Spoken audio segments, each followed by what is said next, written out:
Hello everyone, welcome back. I'm Ashton from Lo-Fi Book Club, and today we're talking about the worst book to movie adaptations. In October, I think it was, I did the best horror books to movie adaptations that were in my personal opinion. But this time I wanted to consult you and the internet in general to see what the general consensus is. So here are some widely criticized book to movie adaptations that often feature on the worst lists due to poor execution, significant deviations from the source material. Before we get into it, don't forget to subscribe and let me know your best or worst book to movie adaptations. In at number 10 is Beautiful Creatures. The movie was based on the book by Cami Garcia and Margaret Stoll, and it was the first novel in the Caster Chronicles. The 2013 film adaptation of Beautiful Creatures received a lack of audience interest, considering at the time,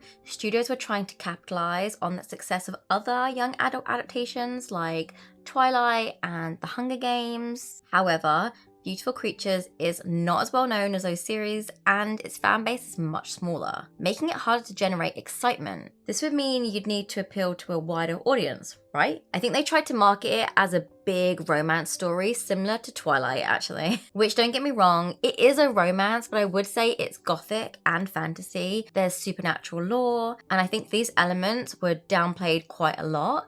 It's said that the movie didn't capture the depth and complexity of the characters and the plot. And we often see this with fantasy book adaptations. Backstories are simplified, certain events are omitted, and there's less exploration of the emotions the characters are feeling. By simplifying the story, altering key characters, and leaning into young adult tropes, it lost much of what made fans love the original source material. The movie had moments of potential, particularly in its cast and visual style, but fans of the book were disappointed by the changes, especially because at the time, the young adult adaptation market was overcrowded, oversaturated. Number 9, The Cat in the Hat, the book written by Dr. Seuss. Now, I didn't dislike this movie at the time, but after researching, turns out the live action adaptation of The Cat in the Hat was widely panned by critics and audiences alike. Having rewatched it as a 30-something adult,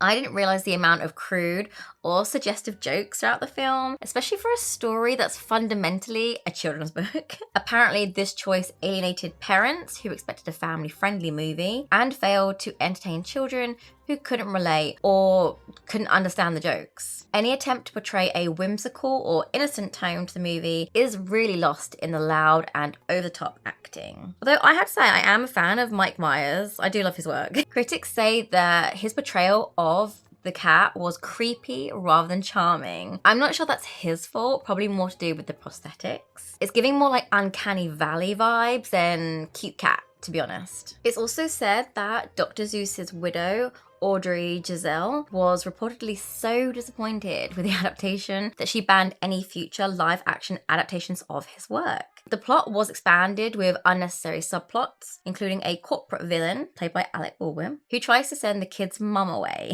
Also, wasn't that cat meant to be kind-hearted and fun and exciting? I just found him quite mean and lacking any charm. A complete pain in the ass the whole way through, if I'm honest. Number 8, A Wrinkle in Time, and the book was written by Madeleine Engel in 1962. Another adaptation that was panned for oversimplifying the complex themes of the book.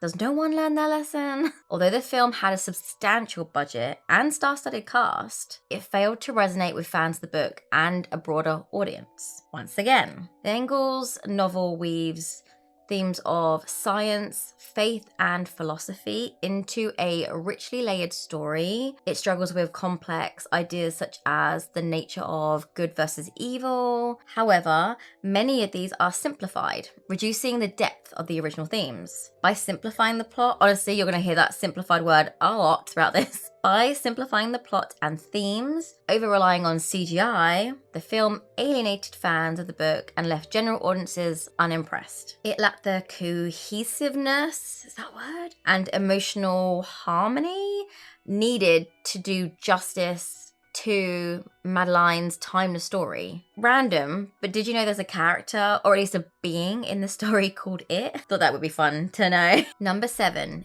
Inkheart. Inkheart was written by Cornelia Funk in 2003. The 2008 film adaptation of Inkheart flopped commercially, failing to capture the magic of the beloved novel. Despite a promising premise and talented cast, the movie made significant departures from the book's intricate storytelling and world building. Inkheart features a really rich narrative with complex characters, many subplots, and a deep sense of mystery. The movie, however, reduced much of this complexity, creating a more streamlined and shallow story. So it was really lacking emotionally and felt quite generic. The book explores the power of storytelling and the dangers of obsession and the blurred line between fiction and reality. However, the movie plot was really simplified, reducing many of the novel's themes and subplots to a straightforward good versus evil story. In the book, the world is vividly described and characters are really brought to life, blending the ordinary and the magical in a way that makes the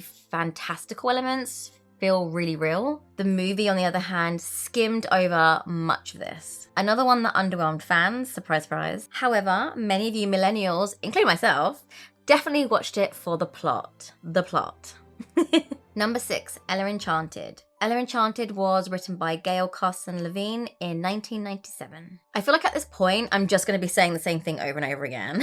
So, sorry. There were significant changes in tone, plot, and character development. It diverged drastically from the source material that it alienated readers who loved the original story. Ella Enchanted is a whimsical and empowering novel. Ultimately, the book is a heartfelt, character-driven fantasy with subtle humor, but with a focus on Ella's personal growth and struggle with her curse of obedience. The movie, however, opted for a more campy, slapstick comedy approach. Nothing wrong with that kind of vibe, love it, but it was full of modern references and goofy musical numbers. I have nothing against musicals, not a huge fan myself, but turning a fairy tale book into a musical comedy kind of seems a little bit blasphemous to me. Blasphemous? I do understand that this might make it more entertaining for a younger audience, but you better believe it did not resonate with fans of the book. Imagine if they turned Stephen King's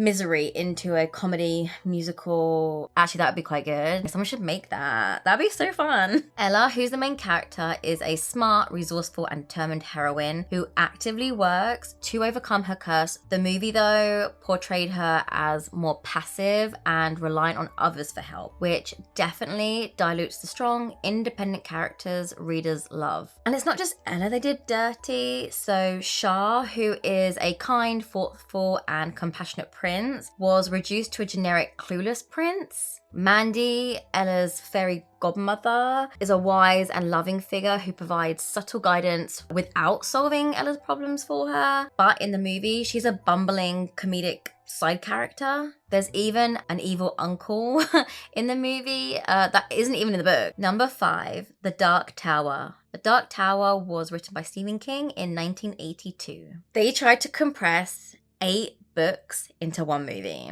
Needless to say, it did not work. However, before I get more into it, I did actually enjoy the movie. As a standalone, if you hadn't read the books, I didn't think it was too bad. I mean, there's tons of missing plots and characters, but I loved Idris Elba as Roland and Matthew McConaughey as Walter, aka the Man in Black. I just wish they'd done it as a TV show, but it does sound like that is actually in the works, so fingers crossed they do it justice, because it could be so good.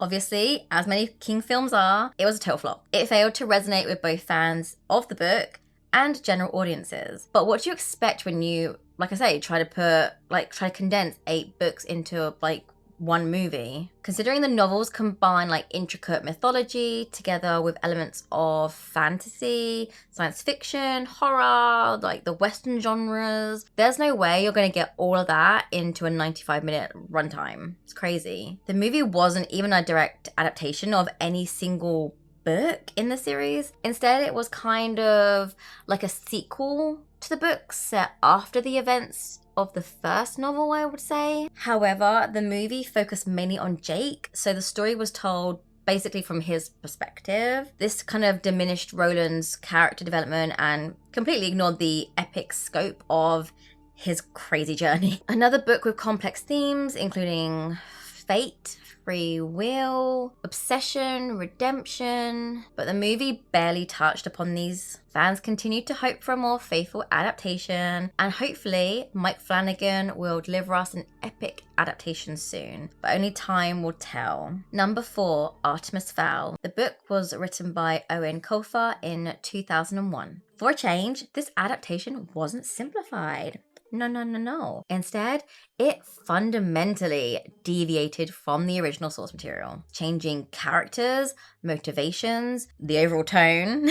Once again, fans of the series were upset that the adaptation stripped away what made the books unique, particularly the complex characters of the protagonist, and a shit ton of CGI. Artemis Fowl is a 12-year-old criminal mastermind. He's highly intelligent and unafraid to manipulate others to achieve his goals. What makes the story so lovable, however, is his character arc. The growth and the redemption over the series, an anti-hero of sorts. The movie, however, portrayed Artemis as a generic and likable protagonist with no criminal tendencies, which completely changes the core premise of the book. There are tons of differences between the book and the movie. There's a new magical artifact, I think it is, in the movie that becomes central to the plot and changes the whole narrative. This artifact isn't even in the books. Not at all. Not mentioned whatsoever. This book is actually quite dark and does have some adult themes. It's clever and there's witty dialogue. It has a satirical take on like fairy politics. The movie, though, is lighter, more family friendly, of course, and filled with cliche lines and jokes. It actually has a score of 8% on Rotten Tomatoes and has even been criticised by the author Owen Colfer himself. And I would say this adaptation serves as a cautionary tale about the importance of respecting the source material. Number 3, Percy Jackson and the Olympians, The Lightning Thief. The book, The Lightning Thief, was written by Rick Riordan in 2005. This movie was actually quite successful with general audiences, but of course, it flopped with the fans of the book. One of the major elements that changed, and this is weird, was the age of the characters. They were aged up in the film. In the book, Percy and his friends are 12 years old, and this meant middle grade audiences, so like a year 7 or 8 in the UK, could relate to them. The movie aged them up to 16 to appeal to a teenage audience. But by doing this, it created tonal shifts and changed the character dynamics. Their age is actually crucial to the plot because there's a prophecy about a 16-year-old demigod which kind of shadows over the whole series. But in the movie, by making the characters 16 already, it erases the significance of the prophecy, which in turn alters the characters' behavior, their motivations, and their relationships to one another. Another major change was the quest to retrieve Zeus' stolen lightning bolt. In the book, they ended up visiting various mythological places, like locations. By having them stop at each place, it kind of strengthens the character's relationship and ties to Greek myths. However, in the movie, the quest is turned into like a scavenger hunt for magical pearls. Pearls are briefly mentioned in the book, but are not central to the quest at all. So weird. Once again, characters are changed, minimal to no backstories, simplifying the mythology. Brand new events that didn't even happen in the book. All these critical changes together meant the movie lost much of what made the book so special. I've not watched it yet, but there's a Disney Plus adaptation and it's said to be a little bit more accurate than the movie, especially since Rick Riordan is heavily involved in production this time. So hopefully this will give fans a proper retelling of Percy's story. Number 2, The Golden Compass. The book, Northern Lights, was written by Philip Pullman in 1995, which is what it's called here in the UK, as far as I can tell. I think it's titled The Golden Compass in the US. and it's the first book in his Dark Materials trilogy. You'll be really surprised to hear this, but the movie oversimplified the book. I'm kind of bored of that word now. The novel explores deep philosophical, religious, and moral themes, including the nature of the soul, free will, and the critique of organized religion. The book has actually been criticized by some religious groups for their portrayal of organized religion as oppressive. In the movie, however, these themes were watered down significantly, or just right out removed, to be honest. Probably due in part to avoid controversy, I'd imagine. By doing this, it left the story feeling really hollow. Another epic book with rich detail condensed down into a single film. Honestly, it just does not work, does it? By doing this, it led to rushed pacing and a lack of character development once again. The movie did have quite the star-studded cast, including Nicole Kidman and Daniel Craig, and amazing visuals. But this doesn't negate the fact the movie lacked emotional depth and removed important themes. The main character, Lyra, is a cunning, resourceful, and flawed protagonist. We see her grow from a mischievous child to like a heroine. So they removed the religious themes. Fine. But another central plot is the bond between humans and their daemons. Daemons are the physical manifestation of a person's soul. This means they're an integral part, right, to the story. Whilst the daemons appear visually, their significance to the humans, or to humans, is poorly explained, very badly explained, by removing or even softening the most controversial and thought-provoking themes. It made the adaptation lose much of what made the book so special. Combine that with rushed pacing, underexplored characters, bad CGI. It's old, I guess it was old CGI. I did actually watch the first episode of the BBC His Dark Materials series, mainly because it has James McAvoy in it, but it is considered a more faithful and successful adaptation. Apparently, this time it's retained the book's themes and has allowed for better character and plot development. So maybe skip the film and just watch the TV adaptation instead. Finally, number 1, Eragon. The book Eragon was written by Christopher Paolini in 2002. So far, we've heard of adaptations flopping because key plot points are removed, changed, storytelling is rushed, relationships weren't explored, and they've oversimplified stories. So all of this is true of Eragon too. This book is actually on my TBR this year, which I'm excited about. It's not on my official TBR, but if I get time, I will try and sneak it in there. So for this, I've pulled lots of fan reviews and criticisms to understand why the movie wasn't successful. Once again, a deeply rich fantasy book is crammed into a 104-minute movie. You take one look at that book and be like, nah, no thank you. That's a TV show right there, not a movie. This was actually released during a time when Harry Potter and The Lord of the Rings were dominating the fantasy genre. And those are some pretty big movies to compete with. The CGI actually was often compared to The Lord of the Rings, especially that of Sapphire, who is the dragon. The standard was high and it failed to compare. The story begins with a detailed prologue that sets up the conflict involving the evil king Galbatorix, the rebels, and the dragon riders. In the movie, though, the prologue is reduced to a brief, vague narration, stripping away any politics and backstory. In the book, Sapphire earlier on, Sapphire grows slowly over time, and this helps to reflect kind of the building of her bond with Eragon. But in the movie, she grows like instantly into an adult during like a bizarre magical transformation, basically skipping all key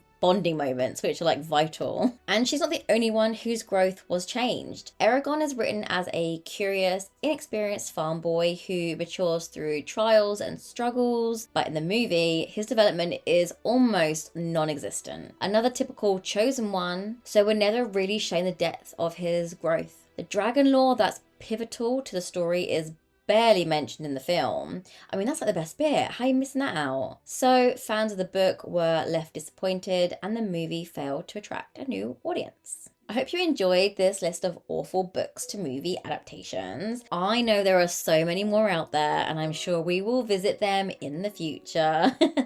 Let me know your most disappointed adaptation. I'd love to put a list together of all your thoughts and recommendations. Thank you so much for watching. I appreciate it if you got this far. Don't forget to subscribe and become part of the club, and I will see you next week. Bye!